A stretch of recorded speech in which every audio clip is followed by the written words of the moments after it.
నమస్తే K25 news. Congress 6 గ్యారంటీల గారడి, 6 అబద్ధాలు, 66 మోసాలపై BJP assembly convener Charchapalli Sukhender Goud, జిల్లా ప్రధాన కార్యదర్శి యాదగిరి బాబు ఆధ్వర్యంలో కాంగ్రెస్ ఏడాది పాలన, తెలంగాణ రాష్ట్ర ప్రభుత్వం ఎన్నికల సమయంలో మేనిఫెస్టోలో పెట్టిన 6 గ్యారంటీలు, అందులో ఒక మహాలక్ష్మి పథకం తప్ప మిగిలిన 5 పథకాల అమలుకు నోచుకోలేదు. ఈ సందర్భంగా బీజేపీ పట్టణ అధ్యక్షులు బొడ్ల రమేష్ రాష్ట్ర ప్రభుత్వ వైఫల్యంపై మాట్లాడుతూ పలు అంశాలను లేవనెత్తారు. రైతు భరోసా ఇప్పటి వరకు అమలు లేదు. కళ్యాణ లక్ష్య పథకంలో భాగంగా అదనంగా ఇస్తామన్న తుల బంగారం ఇంతవరకు ఇవ్వడం లేదు. ఆసరా మరియు వృద్ధాప్య పెన్షన్లు పెంచిస్తామన్న 4,000 రూపాయలు ఇంతవరకు నోచుకోలేదు. హామీలు హంపట్ అయినాయి. ఆరోగ్య శాఖ పడికెక్కింది. పైన పేర్కొన్న సమస్యలన్నిటినీ వెంటనే పరిష్కరించాలని ప్రభుత్వాన్ని భారతీయ జనతా పార్టీ మెట్టిపల్లి శాఖ డిమాండ్ చేస్తుంది. ఈ ర్యాలీలో అసెంబ్లీ కన్వీనర్ చర్చపల్లి సుఖేందర్ గౌడ్, జిల్లా ప్రధాన కార్యదర్శి యాదగిరి బాబు తదితరులు పాల్గొన్నారు. చూస్తుండండి మరిన్ని అప్డేట్ కోసం K25 న్యూస్.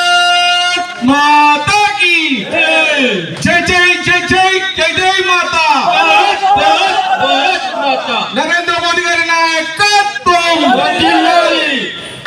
అరవింద్ అన్న నాయకత్వం,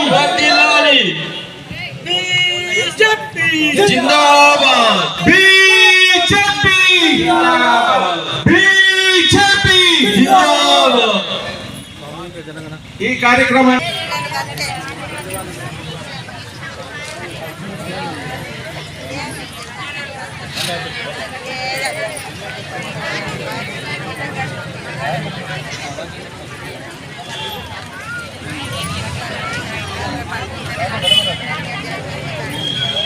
భారతీయ జనతా పార్టీ కార్యకర్తలు, నాయకులు మరియు ఇక్కడికి విచ్చేసిన అక్కలు, చెల్లెళ్ళు, అవ్వలు అందరికీ కూడా స్వాగతం, సుస్వాగతం తెలియజేస్తూ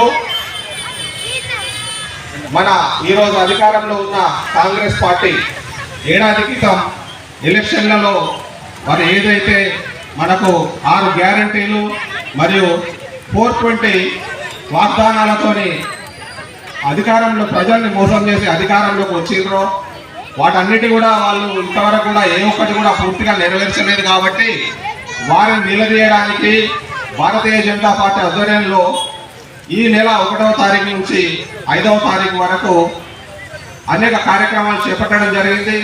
దానిలో భాగంగా ఈరోజు వారి వైఫల్యాలన్నింటినీ కూడా మీ ముందరికి తీసుకొచ్చి మీ ద్వారా ప్రభుత్వంపై ఒత్తిడి తీసుకొచ్చి ఏదైతే వాగ్దానాలు చేసిండ్రో ఆ వాగ్దానాలన్నింటినీ కూడా నెరవేర్చే విధంగా ఒత్తిడి తీసుకురావాలని చెప్పేసి బీజేపీ పార్టీ నిర్ణయించుకున్నది.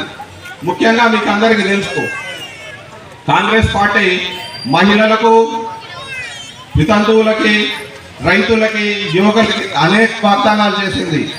ఆ వాగ్దానాల పేరే 420 వాగ్దానాలు. మనకందరికీ తెలుసు 420 అంటే మోసం. అంటే వారికి తెలుసు ఈ ఏవైతే వాగ్దానాలు చేస్తున్నారో ఇవన్నీ అమలయ్యేటివి కావు, మేము ప్రజల్ని మోసం చేస్తున్నామని తెలుసు. వాళ్ళకు తెలిసి కూడా అందుకే వాళ్ళ ఏవైతే వాగ్దానాలు ఉన్నాయో వారు 420 వాగ్దానాలు అని చెప్తున్నారు. ముఖ్యంగా మహిళల విషయానికి వస్తే మీకు ఆసరా పెన్షన్లు 2,000 రూపాయల నుంచి 4,000 రూపాయలు చేస్తా అన్నారు. ఆ 2,000 రూపాయలు కూడా ఇంతవరకు గతిలేదు. అట్లాగే ఒక్క కొత్త పెన్షన్ కూడా ఇవ్వలేదు ఏడాది కాలంలో. అట్లాగే వికలాంగులు ఎవరైతే ఉన్నారో వికలాంగుల పెన్షన్లు 3,000 నుంచి 6,000 రూపాయలు చేస్తా అన్నారు. అది కూడా అట్లాగే మిగిలిపోయింది. రైతులకి రైతు భరోసా కింద 12,000 రూపాయలు 15,000 రూపాయలు చేస్తా అన్నారు. అది కూడా అమలుకు నోచుకోలేదు. ఆ 12,000 రూపాయలు కూడా ఇంతవరకు సంవత్సర కాలం నుంచి ఒక్కరి అకౌంట్లో కూడా వేయలేదు. రుణమాఫీ అన్నారు. ఆ రుణమాఫీ కూడా పాక్షికంగా చేసిండ్రు. అది కూడా పూర్తిగా అమలు కాలేదు. ఇక్కడ ఉన్న చదువుకునే యువతలకు స్కూటీలు అన్నారు, ల్యాప్టాప్లు అన్నారు, ఇంకా అనేక రకాల వాగ్దానాలు చేసిండ్రు. ఆ వాగ్దానాలన్నింటినీ కూడా వాళ్ళు ఖచ్చితంగా నెరవేర్చాలని చెప్పేసి ఈ సందర్భంగా మేము రాష్ట్ర ప్రభుత్వాన్ని నిలదీస్తున్నాం. ముఖ్యంగా రేవంత్ రెడ్డి ఎలక్షన్ సమయంలో మీకు అందరికీ తెలుసు, ఎక్కడికి పోతే అక్కడ ఆ దేవుళ్ళ మీద ఒట్టేసిండు. వేములవాడ పోతే రాజరాజేశ్వర స్వామి మీద, శ్రీశైలం పోతే మల్లికార్జున స్వామి మీద, అక్కడ కొల్లేరు పోతే భ్రమరామికాదేవి మీద, అందరి మీద ఒట్లేసిండు. అందరూ కూడా హిందూ దేవుళ్ళు ఒకటి గుర్తుపెట్టుకోవాలి, హిందూ దేవుళ్ళు తప్ప ఏ దేవుళ్ళ మీద ఒట్టేసి ఇంతవరకు కూడా ప్రమాణం చేయలేదు. ఇక్కడ కొట్లాల్లో కూడా ఒక దేవుడి మీద ప్రమాణం చేసి ఆయన నేను 1 నెల రోజుల లోపల ఈ షుగర్ ఫ్యాక్టరీని తెరిపిస్తా అని చెప్పేసి ప్రమాణం చేసిండు. ఏ దేవుని మీద ప్రమాణం చేసిండో తెలుసా? మన వెనకాల ఉన్న వెంకటేశ్వర స్వామి మీదనే ప్రమాణం చేసిండు ఆయన. అంటే ఆయనకు ప్రమాణాలు విలువ లేదు, దేవుళ్ళు అంటే లెక్క లేదు. వాళ్ళకు కావాల్సిన ఓట్లు, అధికారం, తద్వారా పైసలు దండుకోవడం. ఇంతకుముందు కేసీఆర్ ప్రభుత్వం కాళేశ్వరం ప్రాజెక్టు మీద 1,00,000 కోట్లు దండుకుంటే ఇప్పుడు రేవంత్ రెడ్డి మూసి పునర్జీవనం అని చెప్పేసి 1,50,000 కోట్లు దండుకోవడానికి ఆయన ప్రణాళిక రూపొందిస్తున్నాడు. అట్లాగే చరిత్రలో మొదటిసారిగా పోలీసులు ధర్నాలు చేసిండ్రు, మాకు జీతాలు ఇవ్వట్లేదు, మమ్మల్ని రెగ్యులరైజ్ చేయాలని చెప్పి. కానీ అదే పోలీసుల్ని మళ్ళీ ఇంకో పోలీసులతో వాళ్ళని కొట్టించి వాళ్ళని కూడా జైలు పాలు చేసిండ్రు. అట్లాగే రైతులు మా భూముల్ని తీసుకోవద్దు, మాకు తగిన పరిహారం ఇవ్వాలంటే లగచర్లలో వాళ్ళందరినీ కూడా తీసుకుపోయి జైళ్ళలో పెట్టిండ్రు. దాంట్లో అధికంగా మహిళలు, గిరిజనులు ఉన్నారు.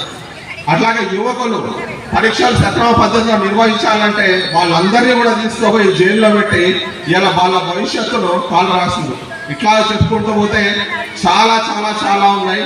కాబట్టి మనందరం కూడా తెలివి తెచ్చుకొని ఇప్పుడు భవిష్యత్తులో మనకి ఇక్కడ లోకల్ బాడీస్ తెలుస్తున్నాయి, స్థానిక సంస్థలు. ఇప్పుడు రేవంత్ రెడ్డి ఏం చెప్తున్నాడు? 1 సంవత్సరం గడిచింది కానీ గత ప్రభుత్వం మాకేం మిగిల్చలేదు కాబట్టి మేము ఇంతవరకు ఏం చేస్తలేము, ఈ వచ్చే 4 ఏళ్లలో మేము అద్భుతాలు చేసి చూపిస్తామని చెప్పేసి మనకు గతంలో లాగానే శిష్ట వాగ్దానాలు చేస్తున్నాడు. ఎందుకోసం అంటే ఇప్పుడు మనకి భవిష్యత్తులో లోకల్ బాడీస్ ఎలక్షన్స్, గ్రామ పంచాయతీ, ఎంపీటీసీలు, మున్సిపల్ ఎలక్షన్స్ వస్తున్నాయి. కాబట్టి దాంట్లో కూడా అధికారం సంపాదించి వాళ్ళ పార్టీ కార్యకర్తలకు ఈ రాష్ట్రాన్ని మొత్తం దోచిపెట్టాలనే ఉద్దేశంతో ఇట్లాంటి వాగ్దానాలు చేస్తున్నారు. కాబట్టి మీరందరూ కూడా ఈ ముఖ్యమంత్రి ఏ ఒక్క వాగ్దానాన్ని కూడా నిర్వహించలేకపోతున్నాడు.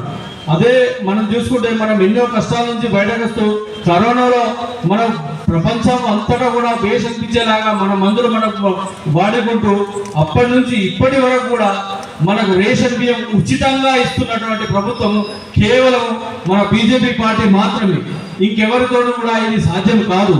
దయచేసి అమ్మలారా మీరు ఇక్కడి నుంచైనా గుర్తుంచుకోండి, ఎక్కడైతే బీజేపీ ప్రభుత్వం ఉంటుందో అక్కడే మనమందరం సురక్షితంగా ఉండగలం.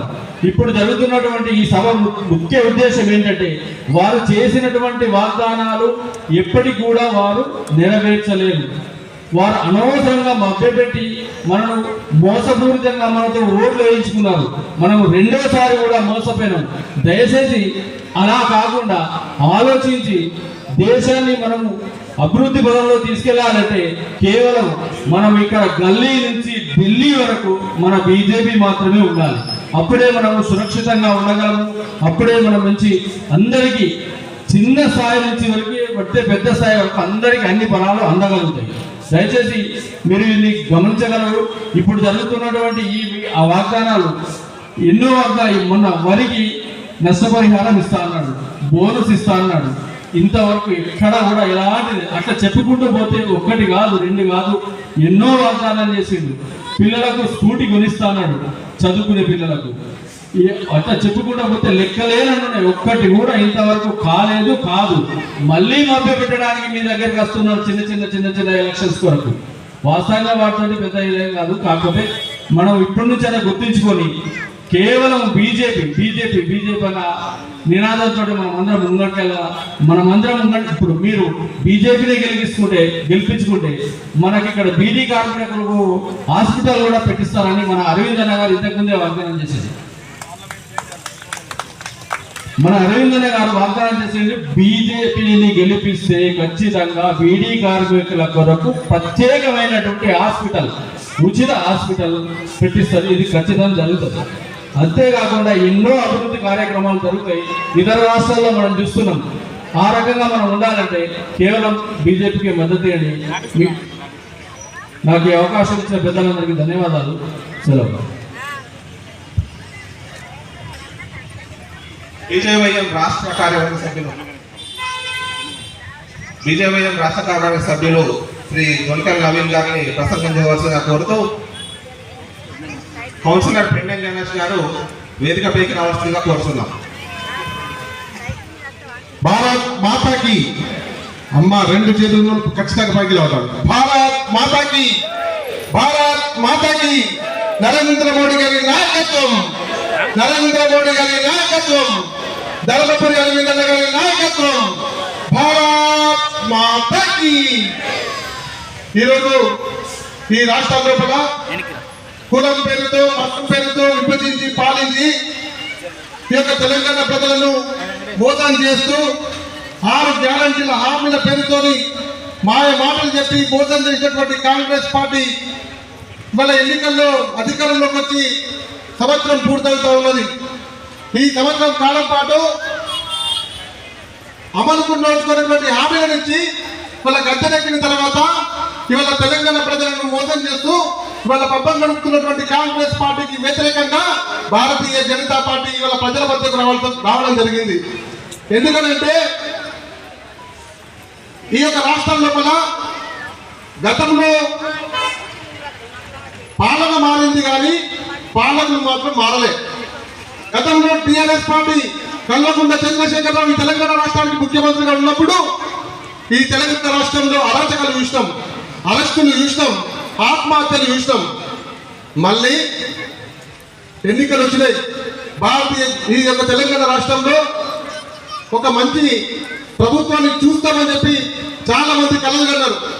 కానీ ఈ యొక్క తెలంగాణ ప్రజల యొక్క కోరిక ఏదైతే ఉందో అది నెరవేరలే.